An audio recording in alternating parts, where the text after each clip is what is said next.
Welcome to part 2 of how I became anorexic and bulimic and how I overcame it. Part 1 was about how I became anorexic and bulimic, and part 2, which is now, is about how I overcame it.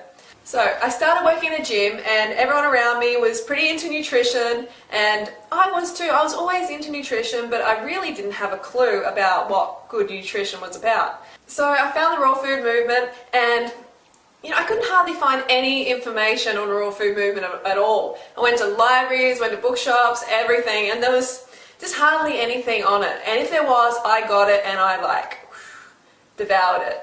So I went online and there was heaps of raw food forums, actually quite a few raw food forums, which was really impressive. And I found a couple and I got on there and I started to learn more about the raw food movement.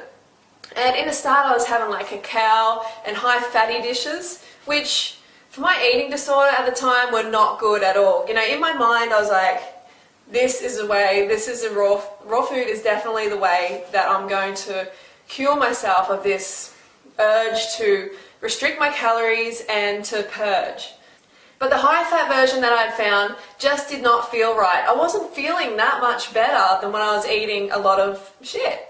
I was starting to feel kind of the same, to be honest, because my carbs were so low. My brain fuel, my carbohydrates were barely there. I was eating these cacao, avocado, creations, which were just full of fat, excitotoxins, neurotoxin, and basically it was leaving me undercarb and not feeling my best at all. So I'm jumping around with these raw food creations thinking, hey, hang on, this is raw food and I should be feeling really vital, I should be feeling amazing.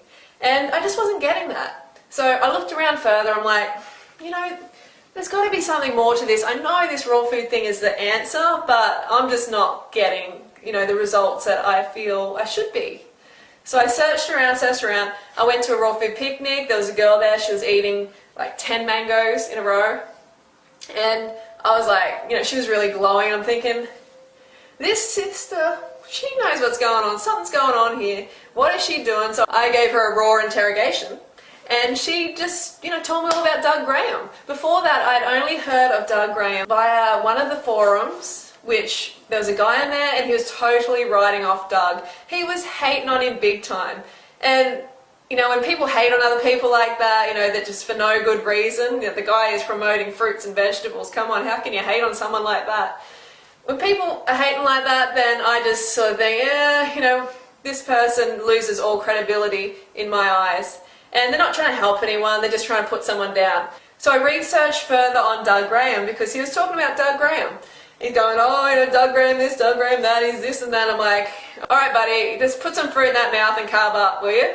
So anyway, I looked into Doug Graham and found, the most perfect lifestyle around. He recommended so much fruit, and I was always like, I can't have too much fruit because my candida is going to go crazy, which is totally wrong. It's an excess fat in the bloodstream problem, which I'm going to make a video about, so stay tuned for that. I got a consult with Doug. I went on basically Banana Island for 1 month, and after that I was like, found the holy grail, woo. Yeah, I did my happy dance. I did my happy dance because I was feeling so vibrant, and for the first time in my life, I didn't want to vomit. I didn't want to restrict my calories. I was seeing my skin clear up, I was seeing my eyes clear up, I was seeing my energy just go through the roof. I was basically just feeling like I'm just walking on air, I'm feeling amazing here. There is something in this lifestyle. And basically from then on I just knew that that was it, I wanted to live the fruity, high carb lifestyle. And now I don't feel guilty after eating, I don't feel like I'm eating dairy, I don't want to vomit. I don't want to restrict my calories. I don't have dizzy periods or blood sugar issues at all. I don't have this inability to focus on things and this almost feeling like I'm going to faint all the time, which I had before. I was like a mess. I could hardly focus on anything. And that is not the case now. I've got focus. I am regularly happy for no reason. The urge to binge on crap to the point of pain, gone. Totally gone. And it's all, a lot of people are like, oh no, eating disorders, they're mental, people have got a psychological problem and rah rah rah. Okay, that That I really, really don't agree with. Maybe if that person's brain's been glucose restricted for long enough, for that many years, they may have got brain damage. I don't know, but possibly. But I'm talking about 99% of the people with eating disorders who actually are just undercarbed. I know this is going to sound like, oh no, that's too simple, blah, blah, blah, blah.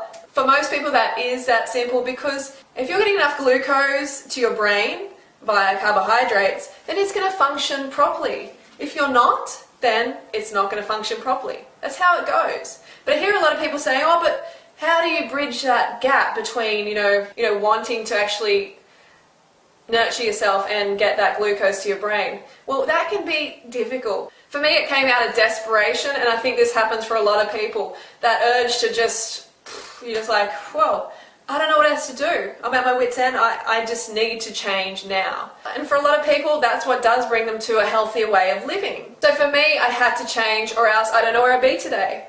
Honestly, I needed to get my head together, and I was getting to the point where I had so much pain attached to what I was doing that one day I just went, take a step back, you've got to look at your life. And when that doctor said to me, you're anorexic, your BMI is anorexic, and you got to change now. That was a real wake-up call for me. That was huge for me, and that was a turning point. And after that, I began to educate myself. I really wanted to look after myself really well, but I didn't want to put on weight. Ooh, didn't want to put on weight. That was it. That was everything. And so when I came to the raw food lifestyle, I'm like, yeah, this is going to be it. How can I put on weight with fruit and vegetables? No worries. This will be awesome. And it is awesome, but if you're coming from a background of undereating, of anorexia and bulimia, and you put on a little bit of weight, if your weight rises to a healthy level, that is healthy. It's just this initial period of adjustment that your body has to go through. It has to balance out. So it's important to remember that. And when I first started, my weight was, fluctuating, as I've said in other videos. But I knew that I felt so good. I didn't have this binging urge anymore. I didn't want to, vomit. I didn't want to restrict my calories. Oh, I didn't have to, because I was just feeling so satisfied. And I was starting to think, oh no, is this working? I don't know, I'm putting on a bit of weight. This might not be the lifestyle for me. But then this other voice came in and said, hey, everything, there's so much improvements. Your energy, your digestion, your skin, the urge not to binge or purge or restrict your calories, it's gone. And for me, that was worth so much. I was not going to give that away for some superficial thing as weight loss. And now I'm 20 kilos lighter. I eat all the calories I want. I never, ever, ever, cross my heart, swear to God, whatever, I do not restrict my calories ever.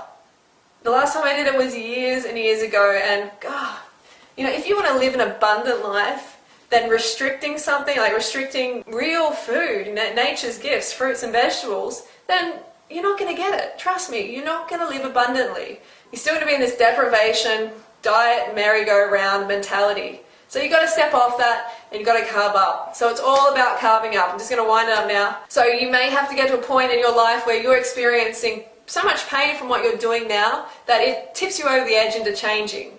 Okay, that's what happened with me, and that's what happens with a lot of people. And then, then educate yourself. Follow people who are thriving on the lifestyle. Follow the high carb people. The high carb people are the ones who are happy and energetic and glowing, and you can have that too. But you have to be patient and you have to keep the carbohydrates up. Alright, so that's my story, and I don't know what else to say, but I am a different person to what I was 5 years ago. Completely different. I don't know myself. My family doesn't know me. They're just like, you have changed a lot. So I've definitely found my happy place. I'm eating disorder free, and you too can be as well. Don't hurt yourself.